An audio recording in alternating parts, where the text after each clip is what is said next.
और गाइज कैसे हो सब। हेलो गाइज, बढ़िया हो सब, मस्त चल रहा है ना भाई लोग। सो गए?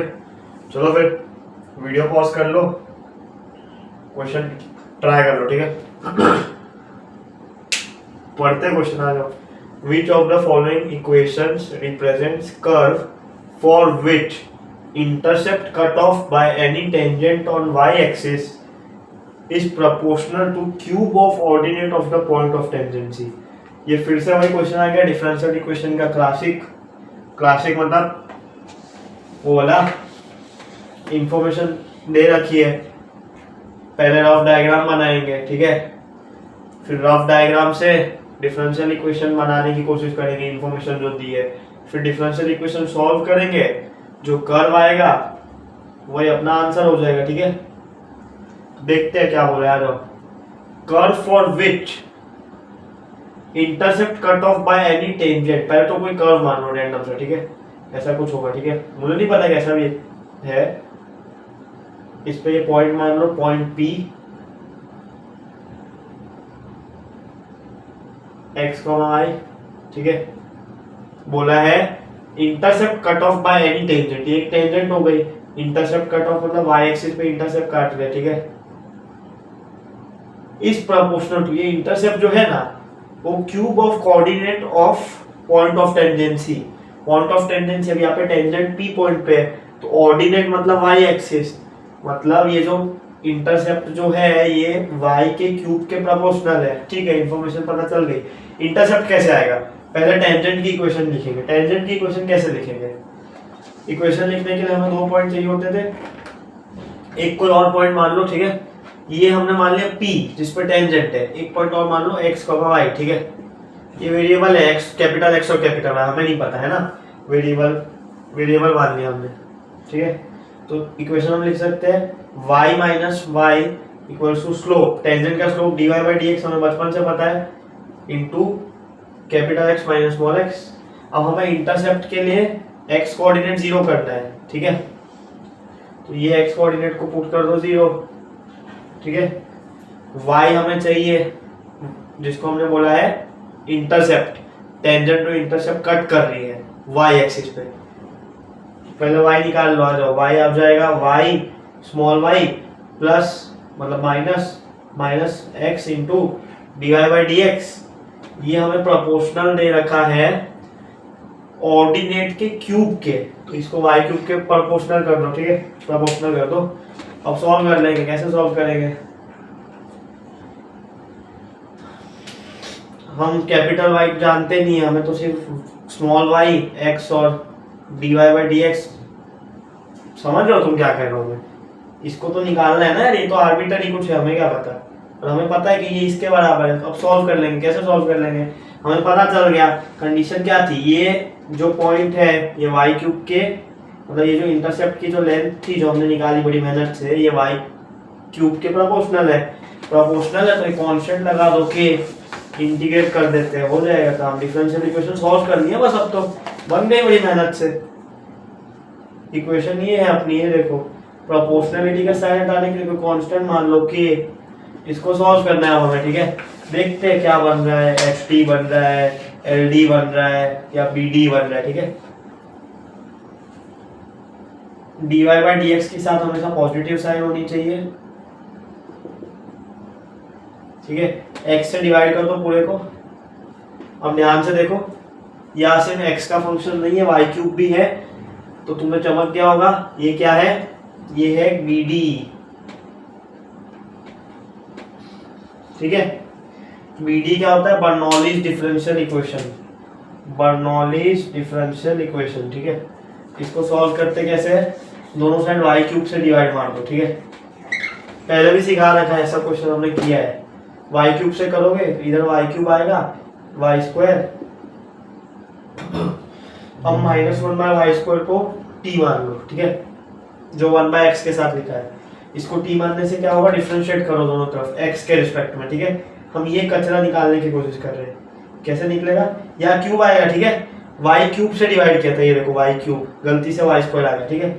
इसको हमने t माना, -1 बाय वाई स्क्वायर को डिफरेंशिएट मारेंगे, वाई की पावर -2 का डिफरेंशिएशन होगा -2, एक माइनस पहले से है, upon y raise to power -3 into d y by d x equals to d t by d x. अब ध्यान से देखो, y raise to power -3 into d y by d x, ये आ गया d t by d x और 2 इधर भेज देंगे, ठीक है। तो इसकी जगह लिख देंगे D t by d x by 2, ठीक है। रिप्लेस करेंगे, ठीक है। ये याद रखना टी किसको मान रहे हो, यहाँ लिख दो D t by d x into 1/2, यहाँ लिख दो प्लस 1/x माइनस 1/y² को हमने टी माना था। अब ध्यान से देखो, ये शायद तुम्हें एलडी दिख गया होगा, हमने बीडी से एलडी बना दिया। अब एलडी को सॉल्व कर लेते हैं, आ जाओ। कैसे सॉल्व करेंगे, यहाँ D t by d x है तो यहाँ टी है, ठीक है, टी के साथ ये है। अब इंटीग्रेटिंग फैक्टर ये निकालेंगे, ठीक है। इंटीग्रेटिंग फैक्टर होगा ई रेज टू पावर ये 1/x जो टी के साथ है, ठीक है, dx। इसको इंटीग्रेट मानेंगे, e raise to power ln x, e की पावर में ln x आता है तो जो ऊपर वाला होता है सिर्फ ये बचता है ना, x आ जाएगा, e raise to power ln x, e raise to power ln x x होता है ना। तो ये इंटीग्रेटिंग फैक्टर आ गया अपना, इंटीग्रेटिंग फैक्टर आ गया। तो हम अब जानते हैं क्या होगा, t into integrating factor equals to integration ये वाला कचरा जिसको हम क्यू कहते हैं into integrating factor. Integrating factor शायद x आया था, इंटीग्रेटिंग फैक्टर x आया था ना, तो यहाँ 1/x गलती से लिख दिया। t इंटू इंटीग्रेटिंग फैक्टर, फिर इंटीग्रेशन ऑफ ये कचरा into integrating factor into dx, x से x निपटा, माइनस के डी एक्स का इंटीग्रेशन माइनस के एक्स आ जाएगा, t इंटू एक्स तो है ही, एक आर्बिट्ररी कांस्टेंट और आ जाएगा c। c क्या है, एक नया आर्बिट्ररी कांस्टेंट, ठीक है। इंटीग्रेशन किया ना इनडेफिनेट। अब क्या करो, t क्या माना था -1/y², इसको यहाँ पटक दो, ठीक है। तो t की जगह पटक दो -1/y²। तो ध्यान से देखो ये क्या बन रहा है अब x, ठीक है, माइनस दोनों साइड से काट दिया, ठीक है, y² से मल्टीप्लाई कर दिया दोनों तरफ, ठीक है, इधर से निपट जाएगा, माइनस से मल्टीप्लाई किया था, इधर भी y² आ जाएगा, ठीक है।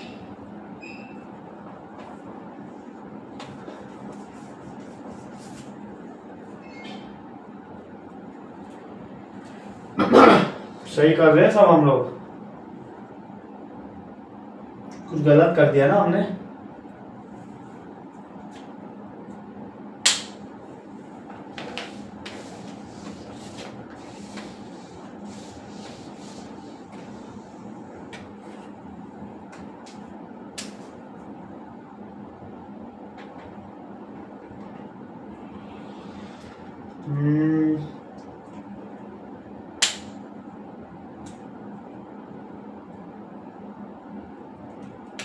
कुछ तो गलती हुई हमसे, इक्वेशन हमने सही बनाई थी सारी, स्टेप में कोई गलती मारी है बीच में, ठीक है। इक्वेशन अपनी बनी थी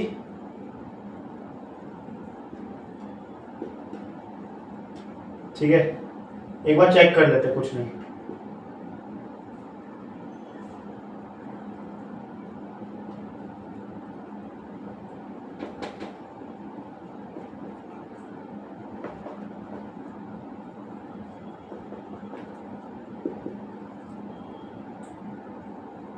इसको t माना था तो dt by d x upon 2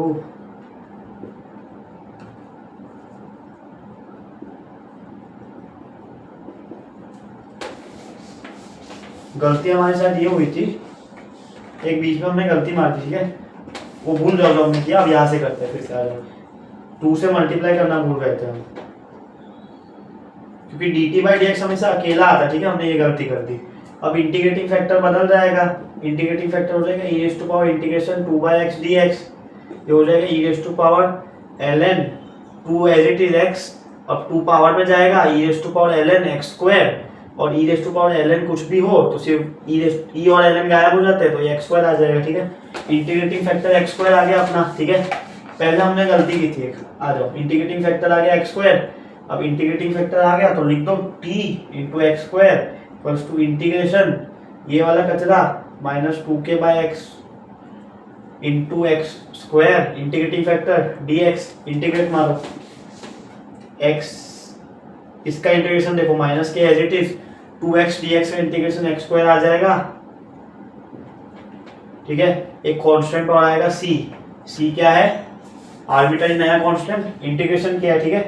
अब क्या करो, t की जगह ये पटक दो, minus x square by y square is equals to minus k x square plus c।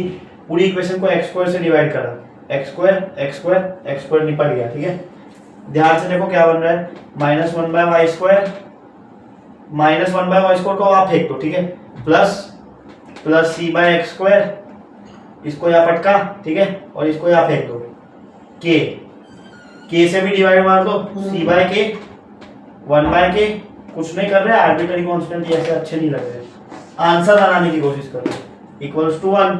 अब 1 बाय के को मैं ऐसा क्यू कह सकता हूँ और c बाय के को मैं p कह सकता हूँ, तो ये देखो क्या बन गया, p by x square plus q by y square equals to 1। शायद बी ऑप्शन आ जाएगा, ठीक है, बी ऑप्शन अपना आंसर है। कुछ नहीं किया हमने, पहले डिफरेंशियल इक्वेशन हमने इंफॉर्मेशन से बनाई, फिर उसको सॉल्व करने के लिए हमने देखा कि वो BD ही थी, BD मतलब बर्नौलीज डिफरेंशियल इक्वेशन, उससे हमने LD बनाई, लीनियर डिफरेंशियल इक्वेशन, उसको सॉल्व कर ली और अपना आंसर आ चुका है, ठीक है। लेंथी क्वेश्चन था पर आसान था, ऐसे क्वेश्चन तुम्हें मिल सकते हैं पेपर में, चांस कम है क्योंकि लेंथी हो जाता है, ये थोड़ा छोटा दे सकता है उसमें वो, ठीक है। ये अपना आंसर है, बी ऑप्शन देख लेना, ठीक है। इतना ही है ये क्वेश्चन के लिए, कोई भी समस्या हो टेलीग्राम पे DM कर देना, ठीक है। मिलते हैं फिर।